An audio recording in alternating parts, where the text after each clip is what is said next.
So I'm going to show a little trick that I like to do when reviewing MRs that have pulled in a bunch of changes from master. You've already done one review and you want to just see, okay, what's actually changed between these two versions.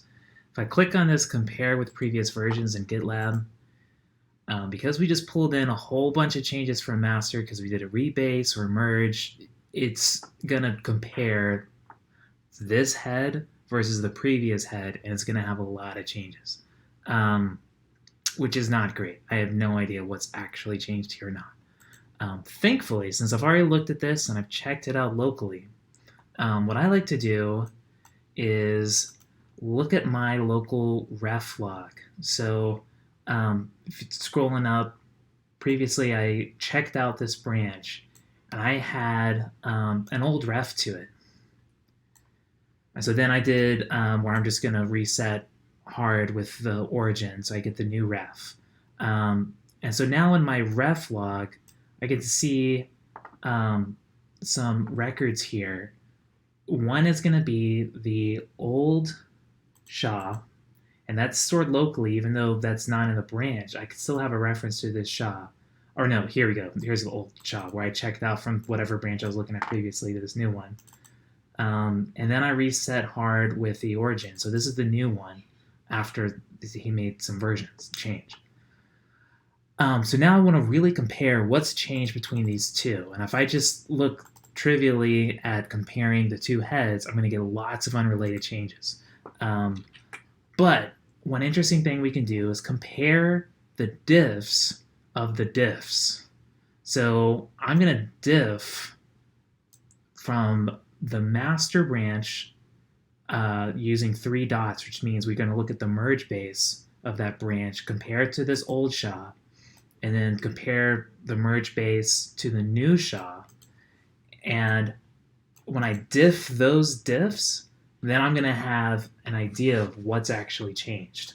So just to go through this manually, I usually look at ref log.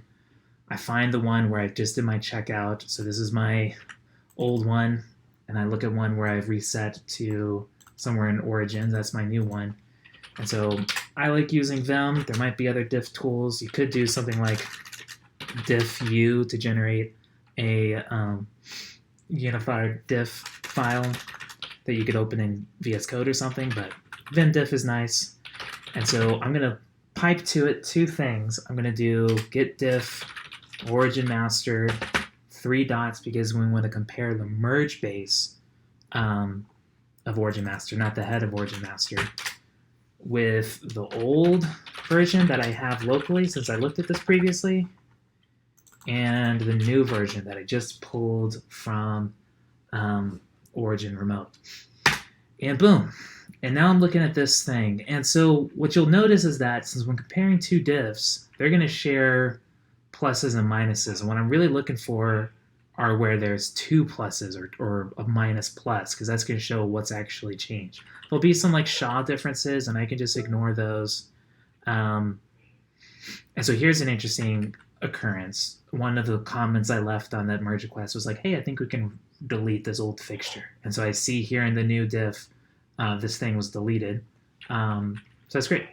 And going down, I also said, hey, we can delete, I think we can delete this reference. And I see over here that previously we were adding it, but now we don't have it anymore. You notice these 2 minuses are still there, which means previously we're removing it and we're still removing it in this new change. And so that's it. So those are all the changes I was expecting. Was able to easily compare versions using vimdiff, and I think this merge request is good to go. Thanks for watching.